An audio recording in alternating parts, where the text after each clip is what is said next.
Hi hello నమస్తే నేను Sahana welcome to 99 చిత్రసీమ. ఇడ్లీ కొట్టు చాలా మందికి ఇది మామూలు కొట్టు కానీ మురళి ధనుష్కి మాత్రం ఆ ఇడ్లీ కొట్టే తన వంశాన్ని నిలబెట్టే చెట్టు. ఈ కొట్టే తన సర్వస్వం. ఇదే తన అమ్మ, ఇదే తన నాన్న. మరి అలాంటి ఇడ్లీ కొట్టుపై ఎవడైనా కన్నేస్తే ఊరుకుంటాడా? ఊచకొత కోసాడు. కానీ మురళి మాత్రం ఆ టైప్ కాదు. తండ్రి చూపెట్టిన అహింసా మార్గంలో తన కలల సౌధం ఇడ్లీ కొట్టుని ఏ విధంగా కాపాడుకున్నాడు అన్నదే ఈ ఇడ్లీ కొట్టు కథ. ప్రతి కథకి కథా వస్తువు అంటే ఎక్కడి నుంచో ఊడిపడాల్సిన అవసరం లేదు. మన చుట్టూ ఉండే పరిస్థితులు, మనుషులు, వస్తువులు, సందర్భాలు, సన్నివేశాలు ఇవన్నీ కథా వస్తువులే. ఈ కథలో కథా వస్తువు ఇడ్లీ కొట్టు.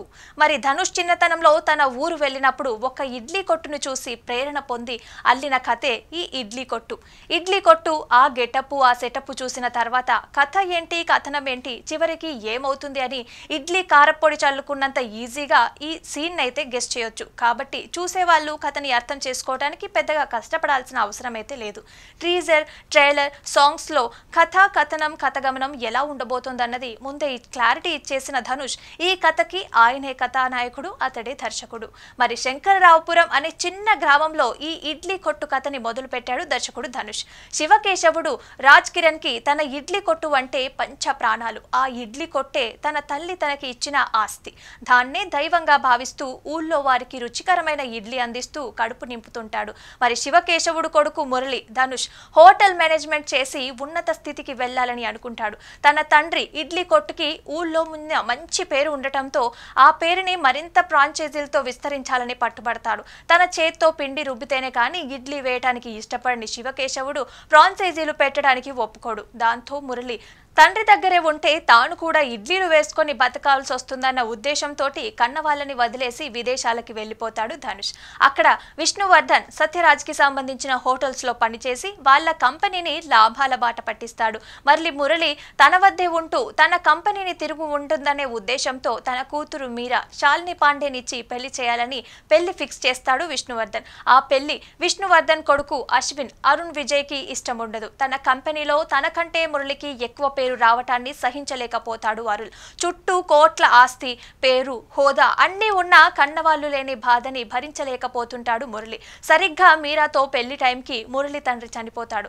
అతడు ప్రాణంగా చూసుకున్న ఇడ్లీ కొట్టు మూతపడుతుంది. మురళి తిరిగి తన స్వగ్రామానికి వచ్చిన తర్వాత తన తండ్రి ఆశయమైన ఇడ్లీ కొట్టుని ఏ విధంగా నిలబెట్టాడు, మురళి ఎలాంటి సవాళ్ళని ఎదుర్కొన్నాడు, తన తండ్రి పేరుతో పాటు వారసత్వాన్ని నిలబెట్టడం కోసం ఎలాంటి పోరాటం చేశాడు, అసలు అతడి పోరాటంలో కళ్యాణి నిత్యామీనన్ అందించిన ప్రోత్సాహం ఏంటన్నదే మిగిలిన ఇడ్లీ కొట్టు కథ.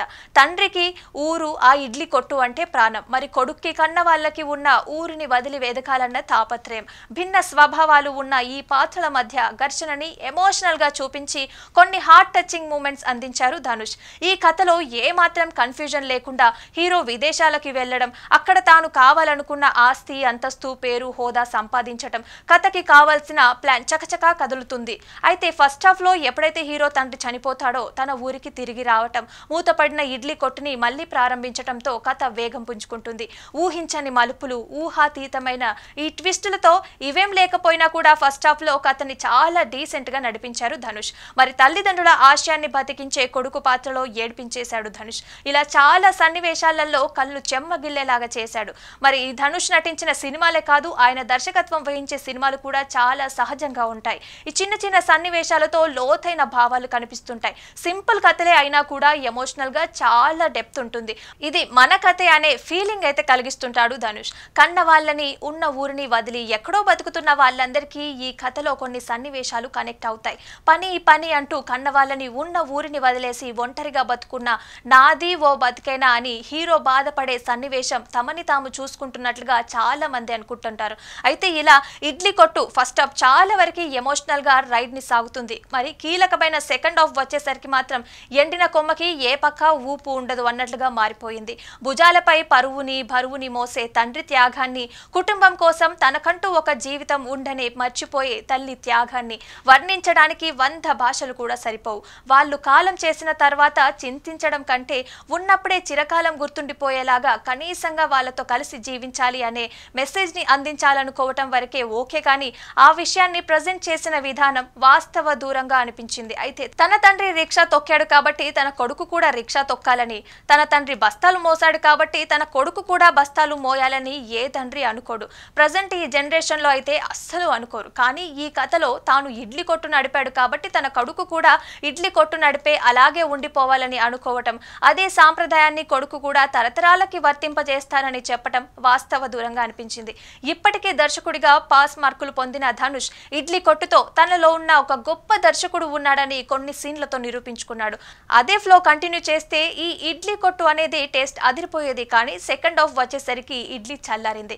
మిగతా పాత్రల విషయానికి వస్తే కళ్యాణిగా డీ గ్లామర్ రోల్లో ఒదిగిపోయింది నిత్యా మీనన్. బాగా లావుగా అనిపించినా కూడా పల్లెటూరి కళ్యాణిగా అలాగే ఉంటారేమో అనిపించింది. ఎవరైనా ఉన్న అందాన్ని రెట్టింపు చేసుకునే పాత్రలలో కనిపించాలని అనుకుంటారు. కానీ నిత్యా మీనన్ మాత్రం ఉన్న అందాన్ని తగ్గించుకునే పాత్రలతో మెస్మరైజ్ చేస్తుంది.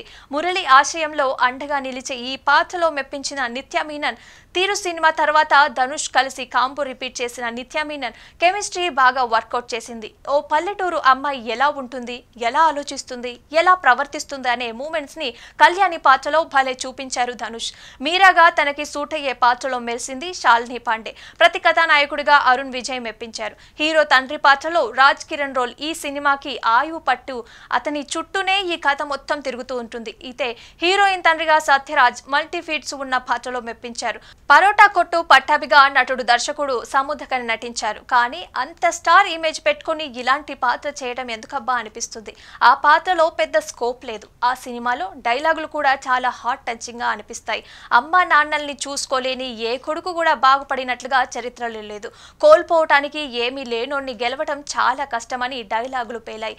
జీవి Prakash music, Kiran Kaushik camera work కథని ఎలివేట్ చేయటంలో ఉపయోగపడాయి. ఈ సినిమాలో హీరో 2 గంటల పాటు ఇడ్లీ పిండిని రుబ్బుతూ ఉంటాడు. ఇడ్లీ రుచి రావడం కోసం ఇక సినిమా 2.5 గంటలు రుబ్బినా కూడా ఈ పిండి అనేది సరిగా నలగలేదు. కాబట్టి ఇడ్లీ కొట్టు ఒకసారి అయితే పర్వాలేదు, కానీ మళ్ళీ రుచి చూసేంతగా అయితే తాలింపు కుదరలేదు. నటుడిగా దర్శకుడిగా ధనుష్ కి మంచి మార్కులే పడ్డా కూడా ఇడ్లీతో పాటు చట్నీలు సాంబార్లు బాగుంటే కదా మళ్ళీ రుచి చూడాలనిపిస్తుంది. ఇడ్లీ ఫస్ట్ హాఫ్ అయితే బాగుంది, సెకండ్ హాఫ్ చల్లారిపోయింది.